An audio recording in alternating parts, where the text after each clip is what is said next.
have to talk about today, I think, is fascinating. We have Alex Clark, who's going to be joining us in just a quick second, but I want to set this up. A lot of people, especially watching this show, I don't think watch the show that we're going to talk about, but here's why I think it's important. There's a show called White Lotus on HBO or Max or whatever the heck they call their streaming service nowadays that is massively popular. It's not so much in the conservative world, which is why I think we need to talk about it, but it has a huge impact on society as a whole. The other week, last week specifically, there was an episode of White Lotus in which one of the characters came out as a Trump supporter. Oh no. I thought it was fascinating watching it, and I'm sure Alex has some commentary and some insight on that as well. So without further ado, let's bring in Alex Clark, host of Turning Point's Culture Apothecary. Alex, I don't know why I keep wanting to say cultural, but Culture Apothecary podcast, one of the biggest, fastest growing podcasts on the internet streams at the moment. Alex, thanks for joining us. Thank you for having me. I love White Lotus, so any excuse to talk about it is good with me. Exactly, yeah. So let's do this. Let's play this clip. We'll watch it. It's rather long. It's 90 seconds. And we will discuss the moment when one of the main characters comes out as a, well, kind of, as a Trump supporter. Watch this and we'll discuss. I get a lot out of going to church. I love the people. It's very moving. I didn't know you went to church. Oh, yeah. We go every Sunday. Yeah, ever since we moved to Austin. Is it like a real Texan church? Like with Bible thumpers and... Well, the people are, more conservative than like LA people or like New York. Is that weird for you? Why would it be weird? I don't know, if I was just around a bunch of Texans who voted for Trump, I guess I just feel a little alienated. They're nice people. Really good families. Cool. But do you ever talk politics with them? Sometimes. Doesn't get awkward? Why would it? Because. Wait. Are you a Republican? No. Oh, okay. I'm an independent. But Dave is. An independent? Since when? You didn't vote for Trump, though, did you?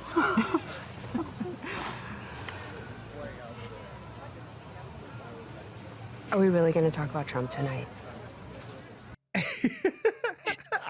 So good. Yeah, I thought it was a fascinating exchange. Alex, I'll let you go off on any thoughts you have, and I got a couple questions for you. Yeah, so the whole premise of this show is like you're going to a really wealthy resort and you have this spotlight into all these different families or groups on vacation and just like the problems that are within these different groups and how they play out over the course of their vacation. So every season kind of focuses on new characters. This group of 3 friends who have been friends since like high school or college or something and haven't really spent much time together as adults is a really interesting one because they're all these adult women who kind of are getting to know each other, and there's a lot of gossiping about each other behind their backs, and obviously they don't know that their one friend may have voted for Trump in the last election. And I think it's really resonating with people all over because, gosh, haven't we all been in a situation like this? Now, what's funny is that there's some relief when they're like, well, you're not a Republican, are you? And she's like, oh, no, I'm an independent. There's like, oh, like that's even worse to them because it's like, oh, you can't choose, just decide. But I think it's interesting because you see the Democrat women there. They're conflicted because it's like, wait a minute, we know this girl, we love this girl, we know that she's a good person, and yet she was able to potentially vote for Trump. Like, what does that say about all Trump supporters, right? And I think that's this like weird turn of events that happens with a lot of people when you find out that your close friends or family vote for Trump, God forbid, then it's like, oh, well, maybe what I know or have been told about Trump supporters isn't necessarily true. Yeah. You know what also is interesting? Well, first things first, on the independent thing, I think we all know what that means. When someone says, I'm an independent, they're a conservative. They're just not exactly ready to share that in the open. So that's fine.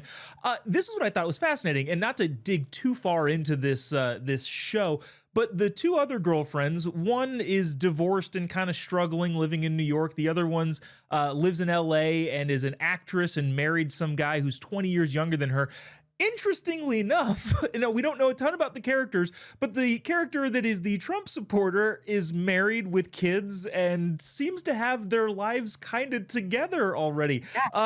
Do you think that that's going to kind of stay consistent over the next course of the next couple episodes?